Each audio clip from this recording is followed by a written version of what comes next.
Welcome back, everyone, for another deep dive.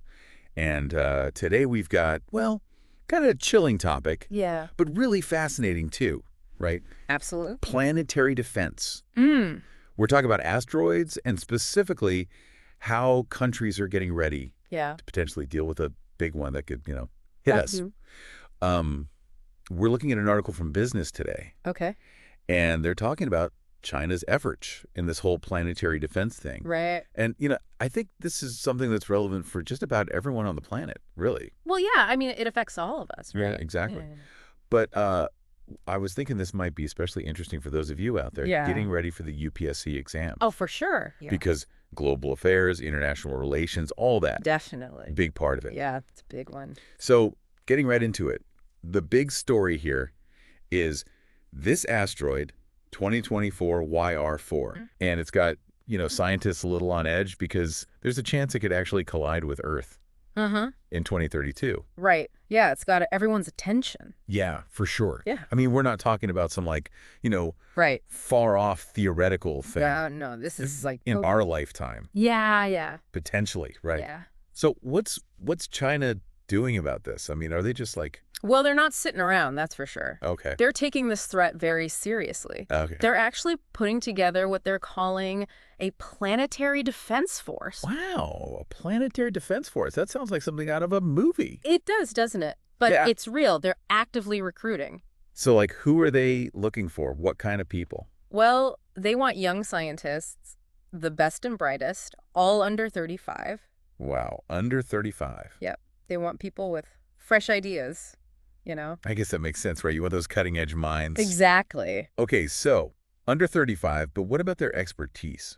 Oh, right. Well, they're focusing on specific fields like astrophysics, Okay. aerospace science, space exploration, technology, all that. So like the top of the top in those fields, huh? You got it. That's pretty intense. It is. I read somewhere, though, that there's kind of a catch. Yeah, there is a bit of a specific requirement. Okay, what is it? They need to pledge complete loyalty to the Chinese Communist Party. Oh, wow. So it's not just about scientific skills. It's also about political alignment. Yeah, that's the part that's gotten a lot of people talking. Yeah, that's a whole other layer to this, isn't it? It is, and it raises some questions, like, is this really about global safety? Right. Or is it more about national interest? It makes you wonder. Yeah, because, if it's about protecting the planet, Yeah. you'd think they'd want to collaborate with, Yeah, with everyone. yeah, other space agencies. Exactly. But I guess if there are those political strings attached. Well, yeah, that might complicate things. Yeah. So stepping back from the political side for a minute, let's talk about the asteroid itself. Okay, yeah.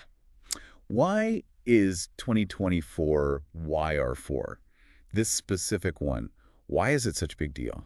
Well, for one thing, it's estimated to be somewhere between 40 and 90 meters wide. Okay, so like, how big is that really? Give me a sense of scale here. I mean, to put it in perspective, that's big enough to cause some serious damage if it were to hit a populated area. Oh, wow, that's not good.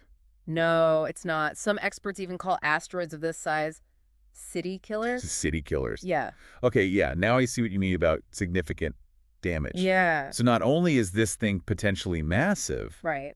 but we're also on a bit of a time crunch, aren't we? We are. The article mentions that 2024 YR4 is going to disappear from view soon. Okay. Because of its orbit. Okay. And we won't be able to see it again until 2028. So we've got a very small window to figure out what to do. Exactly. Just 4 years to try and, deflect it. Deflect it. Wait, hold on. Is that even possible? Like, can we actually move an asteroid? Yes, we can. And that's the goal here. Okay. Deflecting an asteroid just means changing its path just enough so it misses Earth. Okay, that makes sense. And this is where it gets interesting. The article quotes Robin George Andrews. Oh. He's a volcanologist based in London. Okay. And he argues that waiting until the last minute to try and deflect an asteroid could actually be riskier.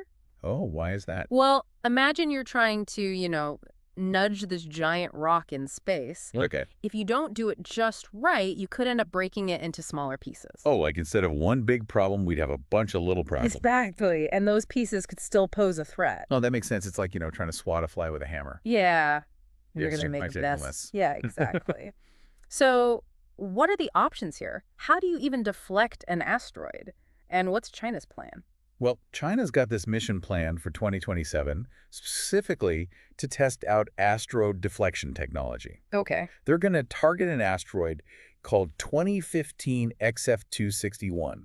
So they're like doing a test run before they try it on the big one. Right, exactly. That's interesting because NASA did something similar. Right. They did. Their DART mission successfully changed the path of a small asteroid last year. Right. I remember hearing about that. It was a pretty big deal. It was. It was a big step forward. So it seems like this is something that space agencies around the world are taking pretty seriously. Oh, yeah, definitely. It's not just China. No, not A at all. global effort. It has to be. I also read that the James Webb Space Telescope is going to play a part in this. Yes, absolutely. That's a key piece of the puzzle. How so? Well, starting in March, the James Webb Telescope, which has incredibly powerful infrared capabilities, Okay. it's going to be used to gather more data on 2024 YR4. Like what kind of data? Things like its size, its composition, you know what it's made of, and its trajectory, how it's moving. So basically getting a much clearer picture of what we're dealing with. Exactly. That information is going to be crucial in deciding how to deflect it. This really highlights the need for international collaboration, doesn't it? I mean, we need to share data, resources, all of that, if we want to address this global threat. I completely agree. This isn't something any one country can handle alone. Right. We need all the brightest minds working together, sharing their knowledge. And that's kind of I guess the concerning thing about the whole, loyalty to the Chinese Communist Party thing. Yeah, it definitely adds a layer of complexity to the whole situation. Because, I mean, if they're not willing to share information openly. Right, it could hinder the global effort. Exactly. And it's not just about China and the U.S. There are other players, too. Oh, right, like who? Well, the European Space Agency, for example, they're developing the Hera mission. What's that? It's going to study the aftermath of NASA's DART impact. Oh, interesting. Yeah, it'll give us valuable insights for future deflection missions. So it's like everyone's got a piece of the puzzle, Yeah. and we need to put it all together. That's exactly it. Wow, this whole situation with 2024 YR4, it really makes you think, doesn't it? It does. It makes you realize how interconnected we all are. Yeah, and how the choices we make today Right. could have massive consequences. Absolutely. So for our listeners out there, especially those of you interested in global affairs, maybe preparing for those UPSC exams, I want to leave you with a question. Okay. Imagine you're one of those recruits for China's Planetary Defense Force. What would be your biggest concern? That's a great question. And what role do you think other countries, like India, should play in all of this? Yeah. How do we balance national interests with this global threat? These are questions we all need to be thinking about, right? Absolutely. Well, this has been a fascinating deep dive, and I hope you all found it insightful as well. I know I did. And a little bit unnerving, right? Yeah, a little bit. But hey, that's the world we live in, and it's important to be aware of these things. Absolutely. So don't forget to like and subscribe to our channel to keep exploring topics like this. And until next time, stay curious. And maybe a little bit worried. Maybe just a little. But mostly curious. Mostly curious. All right, see you next time, everyone.